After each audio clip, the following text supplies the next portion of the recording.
नमस्कार दोस्तों, बात करते हैं रिलायंस पावर लिमिटेड की। 42 का स्टॉक है, 37 मिलियन शेयर्स यहाँ पर ट्रेड हुए हैं। Let me turn on my epic pen and then we will talk about it.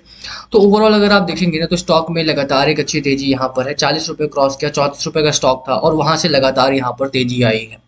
बात करेंगे इस वीडियो में बहुत इंपॉर्टेंट खबरों के बारे में। रिलायंस पावर में ताजा और लेटेस्ट खबरें आ चुकी हैं जो अगले हफ्ते के जो मूवमेंट है उसको प्रभावित करेंगी। बट हाँ, यहाँ पर हम थोड़ा सा लॉन्ग टर्म की बात करेंगे। शॉर्ट टर्म में वीडियो मैं नहीं करता हूँ, तो शॉर्ट टर्म के लिए ये वीडियो नहीं होने वाला है। अगर किसी ने लॉन्ग टर्म के लिए निवेश किया हुआ है तो इस स्टॉक में लॉन्ग टर्म का क्या व्यू हो सकता है, क्या टारगेट हो सकता है, ब्रोकरेजेस क्या कह रहे हैं, खासतौर पे म्यूचुअल फंड ने क्या खरीदारी यहाँ पे बढ़ाई है अपनी या फिर कम की है, उसकी भी चर्चा यहाँ पर करेंगे। एफपीआई ने यानी कि एफआईआई की बात करें तो उन्होंने कितनी खरीदारी की है और करी है या नहीं, उसकी भी चर्चा यहाँ पर होगी। चलिए शुरुआत करते हैं इस वीडियो की। बट उससे पहले अगर आप चैनल पे नए हो तो प्लीज चैनल को सब्सक्राइब कर दो, हिट दैट बेल आइकन, ताकि आपको नोटिफिकेशन मिल सके।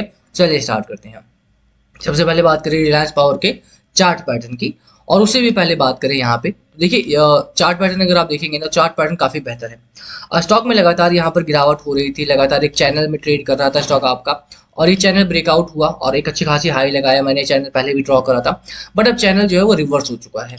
ये चैनल लोअर एंड पर आ चुका है। अब ये चैनल जो लोअर एंड पर आ चुका है ना, ये प्रॉब्लमेटिक सिचुएशन क्रिएट कर रहा है। Let me delete this one, उसके बाद अपन लोग बात करेंगे। यहाँ से अगर हट जाइए तो थोड़ा सा अगर आप देखेंगे तो ये जो चैनल बना हुआ है ना, यहाँ से अब ये ट्रेड कर रहा है यहाँ पर, और ये चैनल अब प्रॉब्लमेटिक है। ये प्रॉब्लमेटिक इसलिए है क्योंकि अब इस चैनल के अंदर जब तक स्टॉक आपका रुकेगा तब तक यहाँ पर कोई बहुत बड़ी रैली की संभावना नहीं बनती है। बट अच्छी बात यह है कि जो प्रीवियस डे का वॉल्यूम रहा है, यानी कि ये जो वॉल्यूम रहा है आपका 40 मिलियन के करीब का, ये वॉल्यूम काफी सब्सटैंशियल है। यहाँ पे 80% गेन है फ्रॉम 52 वीक लो, वो छोड़ दीजिए आप। बट हाँ, 40 मिलियन की जो वॉल्यूम आया है ना, ये बहुत सब्सटैंशियल वॉल्यूम है। तो अगले हफ्ते की रैली में यहाँ पर एक बड़ी संभावना है कि यहाँ पर ये रैली करेगा। दो खबरों में इसमें, पहला कि यूएस बैंक से जो रिलायंस पावर ने एक बड़ा सावरकोट, जो इनका एक ब्रांच है, एक इनका जो सब्सिडरी है रिलायंस पावर की, उन्होंने जो लोन लिया था वो पे कर दिया है। तो ये बेसिकली अभी जो रिलायंस पावर आप जानते हैं कि डिफॉल्ट मतलब डेट फ्री कंपनी है यहाँ पे। इसके ऊपर कोई खास कर्ज नहीं है, खास कर्ज नहीं है इन द सेंस कि पुराना कोई बहुत पुराना कर्ज नहीं है जिसको लेकर के इनको तगादा मिल रहा हो। तो अभी के लिए तो ये डेट फ्री कंपनी है, debt free on the papers, ठीक है। ऐसा नहीं है कि ये पूरी तरह से डेट फ्री है, बट हाँ, डेट फ्री ऑन पेपर्स। जो पुराने लोन्स थे वो अनिल धीरूभाई अंबानी ने यहाँ पर चुका दी है। इस खबर को आप पूरा पढ़ेंगे तो आपको समझ में आएगा कि रिलायंस पावर ने कितना ज्यादा यहाँ पर अपना डेट पे किया है। Had trouble due to heavy borrowing and ambitious extension plan, the company took on massive debt to build power plant but delays, poor governance, regulatory issues यहाँ पर आए, कोल सप्लाई प्रॉब्लम आई यहाँ पे, और इनकी financial health खराब हुई। How the company has recently taken step to reduce its debt. Its debt equity ratio has improved after the sale of Reliance Capital to IndusInd International Holding. Overall अगर आप देखेंगे ना, तो इन्होंने लगातार अपने कर्ज को कम किया, वही बात यहाँ पर की जा रही है। और जो रीसेंट चीजें हैं ना, रीसेंट चीजें यही है कि बहुत सारे बदलाव किए गए और उसके बाद अब गवर्नमेंट ने भी इनका साथ दिया है। जो गवर्नमेंट का लोन था उसको एलआईसी के थ्रू इक्विटी में कन्वर्ट करवा लिया गया है। डीआईआई में 2.6% एलआईसी ने यहाँ पर पैसा लगा रखा है। एक तरीका देखने का यह है कि government of India believes on Reliance Power, और एक तरीका देखने का यह है कि एलआईसी ने भी यहाँ पर 2.6 यहाँ पर इस पॉइंट ऑफ टाइम पर कन्वर्ट किया है, जब स्टॉक आपका लोअर एंड से यहाँ पर जब ये है जो ऊपर की ओर निकल रहा है। यहाँ पर अगर आप देखोगे ना, तो 7-8 रुपए के करीब बहुत लंबे समय तक स्टॉक आपका रहा है। जब मैं वीडियो पहले करता था ये स्टॉक 8-9 रुपए के आसपास ही घूमता रहता था, और अगर ऊपर गया भी तो दोबारा नीचे आ जाता था। तो प्रॉब्लम यहाँ पर थी, और वही प्रॉब्लम अब यहाँ पर खत्म हुई है। तो मुझे लगता है कि आने वाले दिनों में स्टॉक जो है वो और अच्छी रैली के लिए तैयार है। उसके पीछे कुछ कारण है, उसकी चर्चा हम यहाँ पर करेंगे। ये खबर इंपॉर्टेंट है, तो अगर आप पूरा पढ़ना चाहते हो तो जाकर के मिनट पर पढ़ लेना तो ज्यादा बेहतर रहेगा। Additionally, it has plans to issue foreign currency convertible bond, which would further add to its debt in the future. The company has also improved its debt service coverage ratio and interest coverage ratio from earlier level, indicating a better ability to manage its debt and interest obligations. अब क्या है, नया जो पुराना कर्ज था, जैसे मैंने बताया कि पुराना कर्ज तो यहाँ पर चुका दिया गया है, बट जो नया कर्ज ले रही है कंपनी वो बॉन्ड के थ्रू ले रही है, और कर्ज अभी भी है। बहुत सारे लोग कहते हैं कि डेट फ्री कंपनी हो चुकी है, डेट फ्री नहीं है। The older loans are have been paid, but the newer loans are still they are pending. And तो वो अब नए जो लोन्स लिए जा रहे हैं, जो बॉन्ड के थ्रू लिए जा रहे हैं, जो फिर कन्वर्टिबल डिबेंचर के थ्रू लिए जा रहे हैं, 250 करोड़ का लोन यहाँ पर अभी भी होल्ड करती है इन नॉन कन्वर्टिबल डिबेंचर। पर the recent financial, while the company has zero bank debt, it is still not debt free। जो मैंने बात बोली कि भैया बैंक डेट तो जीरो है, but still it's not a debt free company. On paper अगर आप देखेंगे तो बैंक का कोई डेट यहाँ पर नहीं है। अच्छा, वो तो चीज खत्म हो गई, अब छोड़ दीजिए उसको।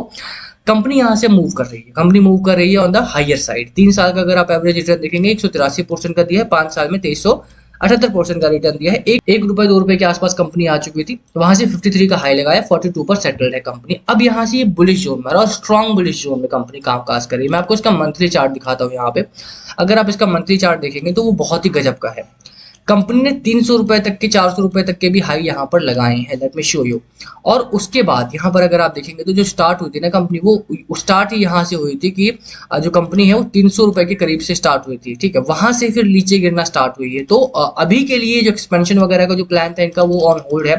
बट मेरा मानना है कि जो मंथली चार्ट है वो काफी बेहतर दिख रहा है यहाँ पे। और अगर आप वीकली पैटर्न देखेंगे तो उससे ज्यादा बेहतर देखने को मिल रहा है। I am not saying you have to buy, I am not saying it's not a buy sell recommended video, तो आपको देखना पड़ेगा खरीदना है या नहीं। बट हाँ, एक जो चैनल ब्रेकडाउन होगा अगर यहाँ से, तो उसके बाद एक बड़ी रैली की संभावना यहाँ पर बनती है। खबर बहुत अच्छी आ रही है।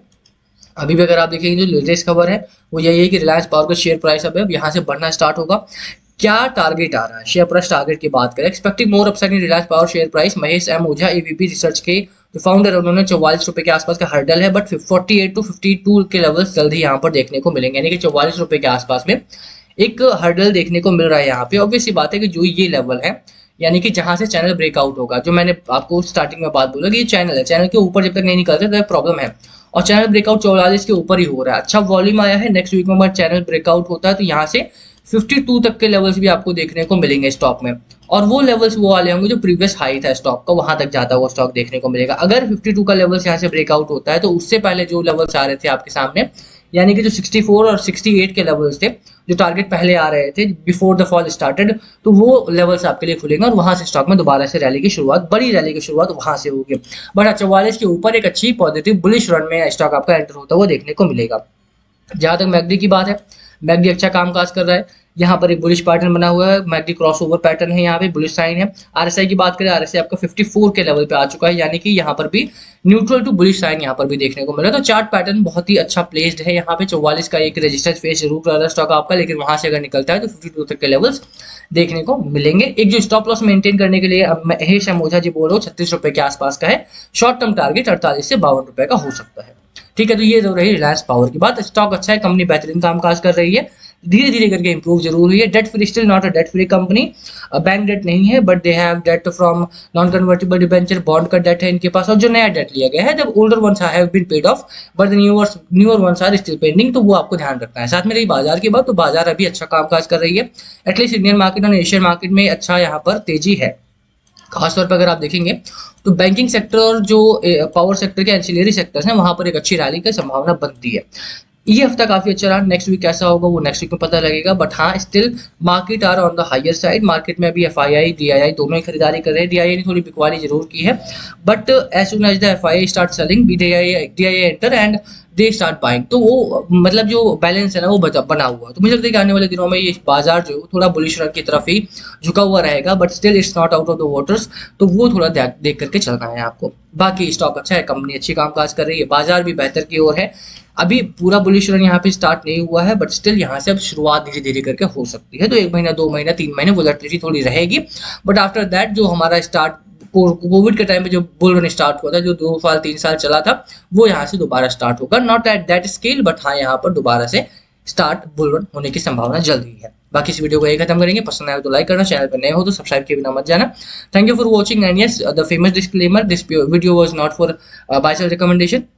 अगर आपको मैंने कहीं भी बोला हो बाय करना है, सेल करना है, टारगेट ये है वो है, तो वो प्योरली एजुकेशनल पर्पज के लिए, रेफरेंस पर्पज के लिए था। आप ये खबर पढ़ेंगे उनका ही सारा मैंने रेफरेंस दिया है, वो जाकर के पढ़ लेना। बाकी बिफोर बाइंग और सेलिंग इनटू एनी कंपनी और दिस कंपनी और any company that I have made video on, वो अपने फाइनेंशियल एडवाइजर से बातचीत करके ही करेंगे, खरीदेंगे बेचेंगे तो ज़्यादा बेहतर रहेगा। Thank you again.